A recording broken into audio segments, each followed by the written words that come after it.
Hello and welcome to my channel BRE। दोस्तों, पहला part में आपको बताया गया है कि आप टॉपर कैसे बन सकते हैं, यानी टॉपर लोग कैसे बनते हैं उनके बारे में हम लोग चर्चा किए थे। आइए सेकेंड पार्ट में हम देखते हैं कि आपको शॉर्ट क्वेश्चन, लॉन्ग क्वेश्चन और MCQ को अटेंड कैसे करना है, ताकि आप अच्छे से अच्छे मार्क्स ला के आप अपने, है ना, कि आप अपने सपने को पूरा कर सकते हैं कि 12th में मुझे इतने मार्क्स चाहिए। दोस्तों, इसमें क्या है कि MCQ में आपको बहुत सारे सर MCQ पढ़ाए होंगे, नोट्स पढ़ाए होंगे। बेसिकली आपका जो आपने जो बुक फॉलो किया होगा 12th में, आई होप कि आपने NCERT किया होगा, कि क्योंकि क्वेश्चन NCERT से ही पूछे जाते हैं, ठीक है। और NCERT काफ़ी इजी बुक है, ज़्यादा लेंदी नहीं है, मोटा नहीं है, आपको बहुत अच्छा से उसमें समझ आ जाता होगा, क्योंकि NCERT ही गवर्नमेंट का बुक है जिससे क्वेश्चन बनाए जाते हैं। सो आई होप कि आप लोग अपने कोचिंग में NCERT फॉलो किए होंगे, ठीक है। सो पहला जो हम लोग के माइंड में आता है कि MCQ को अटेंड कैसे करें, शायद 40 या 45 MCQ होंगे, MCO। तो MCQ को जब आप अटेंड करेंगे तो पहले आप उन क्वेश्चन को टिक करेंगे जिसमें आप 100% श्योर हो कि इसका आंसर यही होगा, ओके। जो क्वेश्चन आप अटेंड नहीं कर पाते हैं उसको बाद में रखिए, ताकि समय का भी आप ध्यान में रखें कि समय न निकल जाए और क्वेश्चन आ जाए।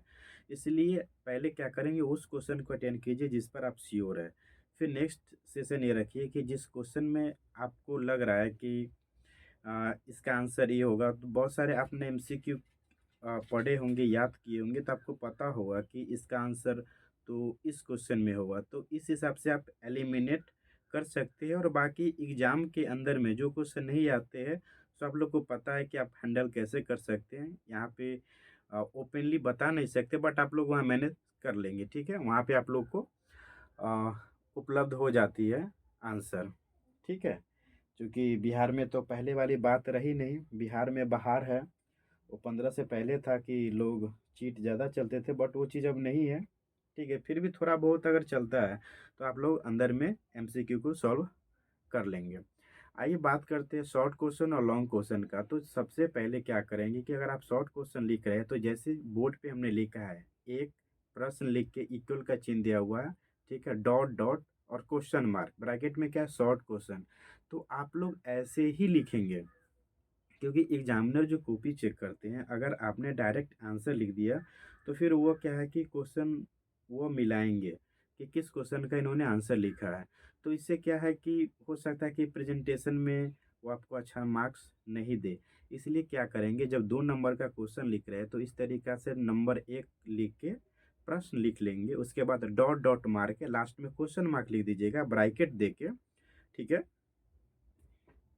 अगर आप हिंदी मीडियम हैं तो दीर्घ लघु करके शॉर्ट क्वेश्चन या लॉन्ग क्वेश्चन का हिंदी होता है, तो दीर्घ या लघु आपके प्रश्न में लिखा होगा, उसको आप ब्रैकेट में लिख देंगे और उसके आगे लिख देंगे कितने मार्क का क्वेश्चन है, दो दो नंबर, 5 नंबर, 10 नंबर का है। उसको आप श्योर, डैम श्योर आप जरूर लिख के आएंगे।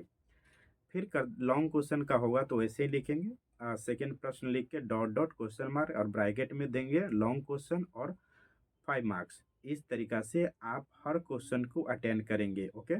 इससे क्या होगा कि आपका जो कॉपी चेक जो टीचर करेंगे उनको बहुत अच्छा महसूस होगा, फील होगा कि हाँ, बच्चे का जो प्रेजेंटेशन है वो बहुत अच्छा है, क्योंकि उनको ये चीज़ मिलाने की ज़रूरत नहीं है कि उन्होंने 2 नंबर लिखा है कि 5 नंबर। ऑलरेडी आपने मेंशन कर दिया कॉपी में कि प्रश्न संख्या एक शॉर्ट क्वेश्चन है और उसके बगल में लिख दिया आपने 2 नंबर का है कि 5 नंबर का है। तो इससे क्या होगा कि जो कॉपी चेक करेंगे उनको काफ़ी रिलैक्स महसूस होगा, सिर्फ आपका लिखावट देखेंगे कितना लिखे, उसके बाद आपका नंबर पूरा लिख देंगे, ठीक है, नंबर दे देंगे। इस हिसाब से आप अपने पेपर में लिख के आएंगे।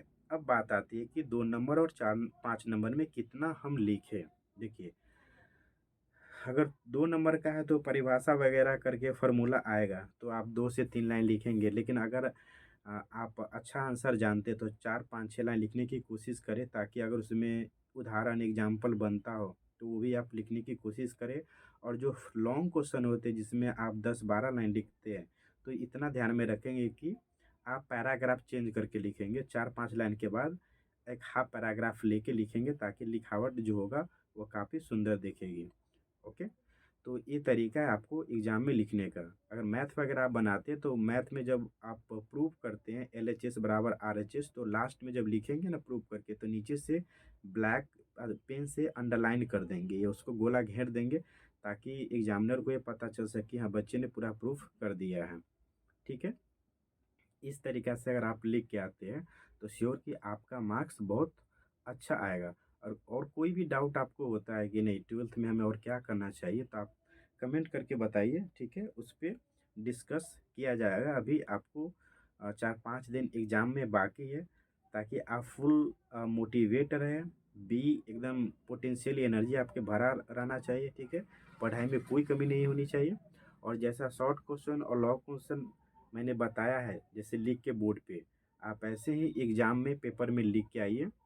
इससे क्या होगा कि आपका प्रेजेंटेशन अच्छा बनेगा और आपको आप गुड अच्छा मार्क्स ला सकते हैं। बट आपको आंसर आनी चाहिए, ऐसा नहीं कि आपने क्वेश्चन ऐसे लिख दिया और आंसर पूरा गलत लिख के आ गए। ऐसा नहीं कीजिएगा, क्वेश्चन आपको ऐसे ही देना है और आप अपना आंसर जो पढ़े हैं वो लिख के आएंगे। ठीक है दोस्तों, कोई भी डाउट हो तो बताएंगे, फिर मिलते हैं अगले वीडियो में। Thank you.